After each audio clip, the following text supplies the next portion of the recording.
तो देखते एग्जाम के बारे में कैसा रहता है और उसका क्या फायदा है और क्यों देनी चाहिए वो एग्जाम, उसका फीस स्ट्रक्चर क्या है, क्या सिलेबस है, एलिजिबिलिटी क्या है, सब कुछ मैं आपका दोस्त भूषण आपके साथ ये सारी बातें शेयर करने वाला हूं आज की इस वीडियो में। तो अंत तक जरूर बने रहेगा, आज का ये वीडियो बहुत ही इंटरेस्टिंग होने वाला है। देखो जैसे कि आप देख सकते हैं मैं ऑलरेडी ये एग्जाम क्वालिफाइड हूं, तो इसलिए मैं बेटर ये चीजें आपको समझा सकता हूं।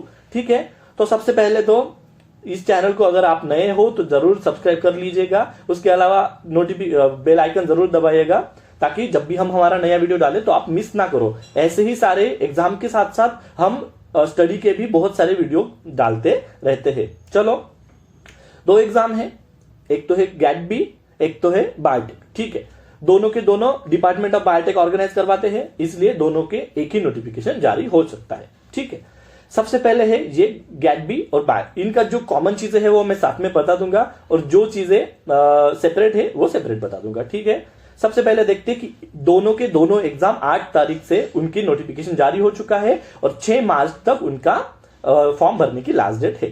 ठीक है, 5 बजे तक तुम फॉर्म भर सकते हैं। उसके अलावा फॉर्म भरने के बावजूद अगर तुम्हारा पेमेंट अटक चुका है तो या फिर नहीं हो पा रहा है, तुम उसी तारीख को 6 तारीख को रात के 12 या फिर 11:50 तक तुम पेमेंट कर सकते हो, कोई दिक्कत नहीं है। ठीक है, और रही बात फीस की, तो देखो जनरल, ओबीसी और ईडब्ल्यूएस वालों के लिए 1200 रुपए फीस है पर एग्जाम की, यानी गेट बी की 1200, डीबीटी की 1200 या बेट की 1200। अगर दोनों भरना चाहो तो ऑब्वियसली 2400 हो जाएगा। ठीक है, और ये देखो एससी एसटी और जो फिजिकल डिसेबल जो पर्सन है उनके लिए हाफ है, यानी 600 ऐसी फीस है। ठीक है, और देखो एग्जाम का कैसा है, 8 तारीख या 9 तारीख, तो 8 से 9 तारीख के बीच में तुम उसमें करेक्शन करवा सकते हो अगर मान लो कुछ मिस्टेक हो रखी होंगी तो। ठीक है, एडमिट कार्ड बाद में आएंगे ऑब्वियस है। एग्जाम जो है दोनों के दोनों एग्जाम वो कंप्यूटर बेस्ड हो जाएंगे, यानी ऑनलाइन एग्जाम है। मल्टीपल चॉइस क्वेश्चन है, उसमें ज्यादातर पैटर्न यही फॉलो होता है आजकल। दोनों एग्जाम 3-3 घंटे के रहेंगे, यानी 180 मिनट के। दोनों ही एग्जाम 20 तारीख को है, लेकिन 20 अप्रैल को है। ठीक है, लेकिन गैट भी सुबह में रहेंगी और जो बेट है वो 3 से 6 बजे तक चलेगी। ठीक है, उसके बाद में उसका एडमिट कार्ड हो गया या फिर आंसर की या फिर रिजल्ट जो भी है वो बाद में आएगा। इसकी वेबसाइट दे रखी है, लेकिन यहां पे तो ठीक नहीं होगा। ये सभी, इसकी और भी बहुत सारी वेबसाइट्स है, यानी जैसे इसकी लिंक हो गई, बुलेटिन की इंफॉर्मेशन की लिंक हो गई या सिलेबस की लिंक हो गई, ये सारी मैं डिस्क्रिप्शन में दे रखूंगा। ठीक है, तो जरूर देखना। चलो, सबसे पहले देखते हैं ये गैट बी के बारे में। ये क्या है, ये एक बेसिकली ग्रेजुएट लेवल की एग्जाम है, यानी ग्रेजुएट जिनका हो रखा है या फिर जो फाइनल सेमेस्टर में है, दोनों ही ये एग्जाम दे सकते हैं। ठीक है, ग्रेजुएट एप्टीट्यूड टेस्ट बायोटेक्नोलॉजी। ठीक है, नाम से समझ में आ रहा है। तो सबसे पहली बात, ये सिर्फ इंडियंस दे सकते हैं। ठीक है, दूसरी बात, ये या तो तुम्हारा फाइनल सेमेस्टर में होना चाहिए या फिर तुम्हारा ग्रेजुएशन कंप्लीट होना चाहिए। ठीक है, और कौन कौन सी इसके लिए अप्लीकेबल है, तो तुम इसके चलते ये अगर एग्जाम तुमने मान लो पास कर ली, तुम एमएससी बायोटेक्नोलॉजी कर सकते हैं।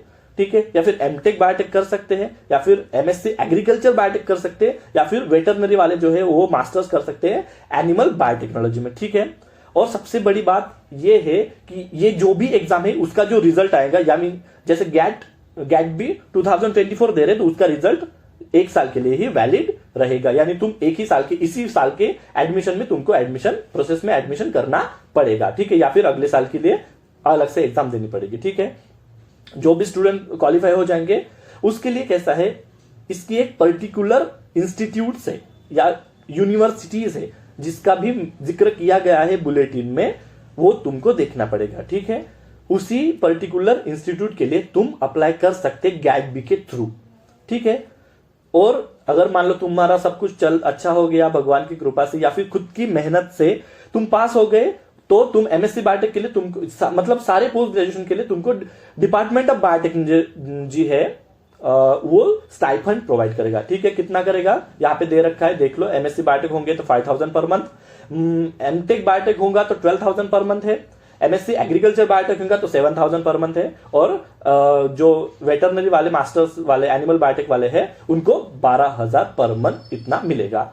और जो लिस्ट है पार्टिसिपेटिंग यूनिवर्सिटीज की, उनकी अपेंडिक्स 2 में पेज नंबर 46 पे दे रखा है। देखो पेज नंबर 46 पे उनकी लिस्ट दे रखी है बुलेटिन के, वो बुलेटिन की लिंक तुमको दे दूंगा मैं। ठीक है, चलो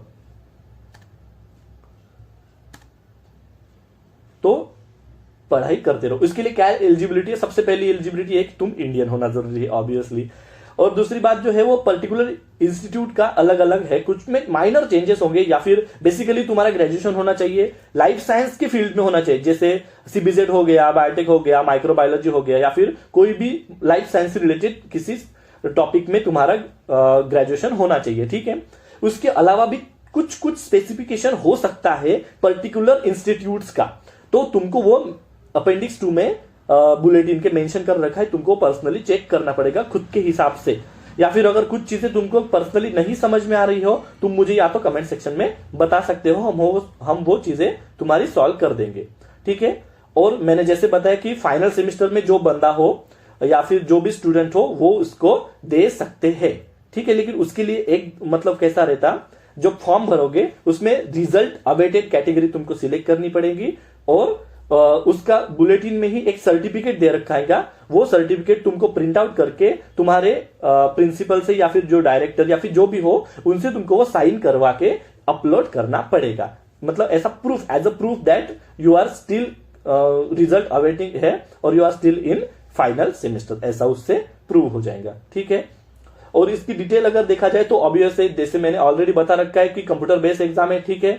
लैंग्वेज ऑब्वियसली सिर्फ इंग्लिश में पेपर आएगा, इंग्लिश या मराठी, इंग्लिश या हिंदी ऐसा पेपर नहीं होगा, ठीक है। और निगेटिव मार्किंग रहेगी। उससे पहले ये देख लो कि 60 क्वेश्चन है सेक्शन ए में, जो कि कैसे है 12th बेसिस पे उसके क्वेश्चन पूछे जाएंगे। उसमें फिजिक्स, केमिस्ट्री, मैथमेटिक्स और बायोलॉजी भी मेंशन रहेगा 12th बेसिस पे, ठीक है। तो सेक्शन ए में 12th बेसिस के बेस पे 60 क्वेश्चन है, 60 में से 60 सॉल्व कर सकते हो, 60 में से 60, और हर एक क्वेश्चन को 1 मार्क है, यानी सेक्शन ए हो गया अपना 60 मार्क का, ठीक है। और सेक्शन ए के लिए हाफ, यानी अगर मिस्टेक हुई तो आधा मार्क कटेगा।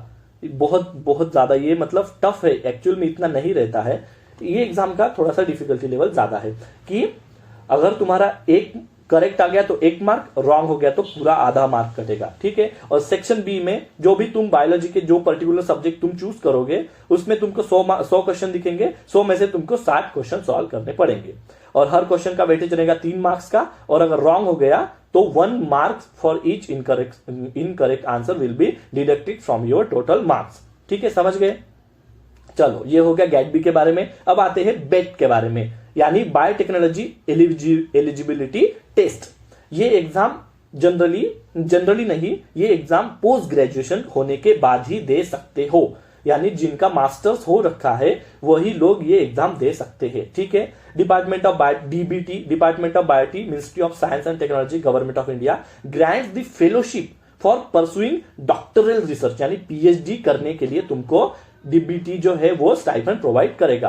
तो किस चीज में, या तो बायोटेक्नोलॉजी में या फिर लाइफ साइंस में। लाइफ साइंस में zoology, botany, microbiology, biotechnology, marine biology और भी बहुत सारे जो भी बॉटनी जू से रिलेटेड जो है वो सभी इसमें मेंशन है और सभी को मिलेगा। और बेट जो है वो all India computer based examination which held, हाँ एक ही बार आएगी, जैसे CSIR नेट या फिर UGC नेट 2 बार आती है, तो ये एग्जाम सिर्फ एक ही बार आती है साल में। इसलिए जरूर फॉर्म भरें और बहुत अच्छे से प्रिपरेशन करें, बहुत काम की एग्जाम है, ठीक है।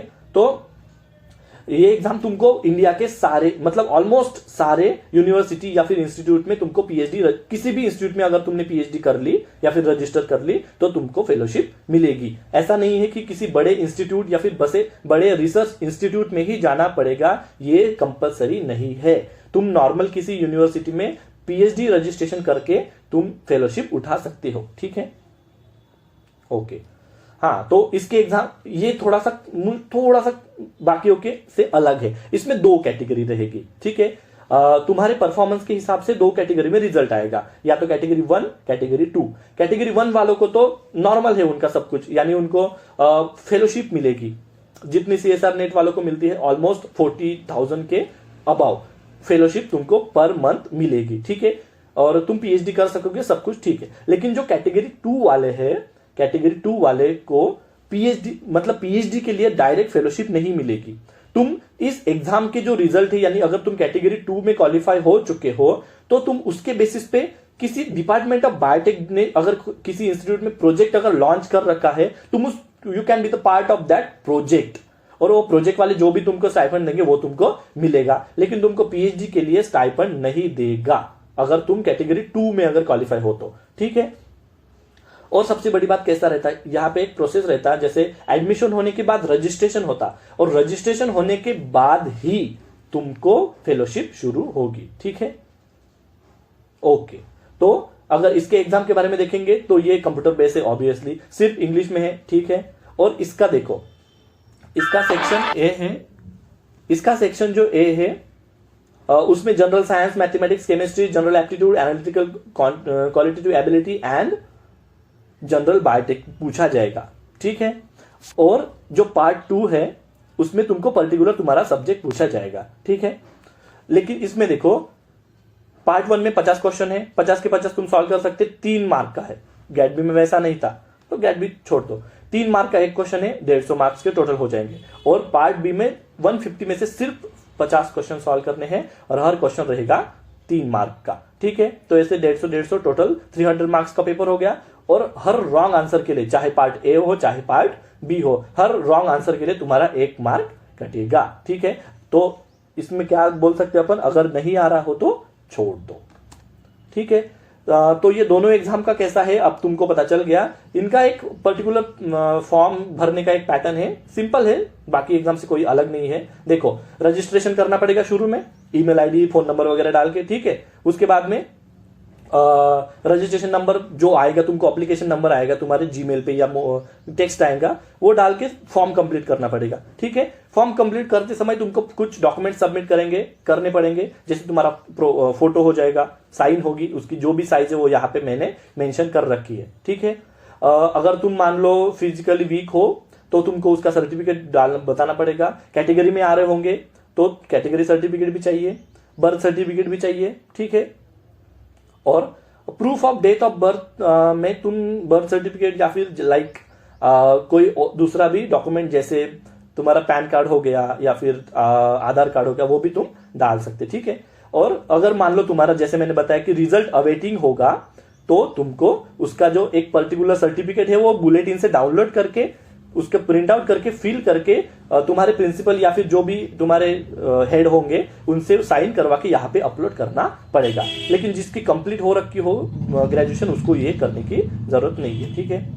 और उसके बाद में तुम यूपीआई या फिर कार्ड जो चाहे उससे तुम पेमेंट कर सकते हो। और ये पूरे स्टेप हो जाने के बाद तुमको ऑनलाइन मतलब पूरा तुम्हारा फॉर्म दिखेगा, उसको फ्यूचर रिस्पेक्ट के लिए, फ्यूचर रेफरेंस के लिए उसको सेव करके रखो, ठीक है। तो ये हो गया पूरे एग्जाम के बारे में, और क्यों देनी चाहिए, कैसी होती है, कैसा पैटर्न होता है, वो सब यहाँ पे है। और 2-3 चीजें हैं, जैसे कि दोनों का सिलेबस, तो दोनों का सिलेबस की पर्टिकुलर लिंक है जो मैं डिस्क्रिप्शन में डाल दूंगा, ठीक है। और उसके अलावा बुलेटिन तुमको रीड करना पड़ेगा, उसकी भी मैं तुमको लिंक डाल दूंगा। और जो फॉर्म भरना है, फॉर्म की जो डायरेक्ट जो लिंक है वो भी डाल दूंगा। तो उसके लिए वीडियो मतलब डिस्क्रिप्शन चेक करना और फॉर्म भर देना, ठीक है। और कुछ भी मान लो दिक्कतें आई तो मुझे कांटेक्ट करना, ठीक है। Thank you. चलो, ऑल द बेस्ट, अच्छे से पढ़ाई करो।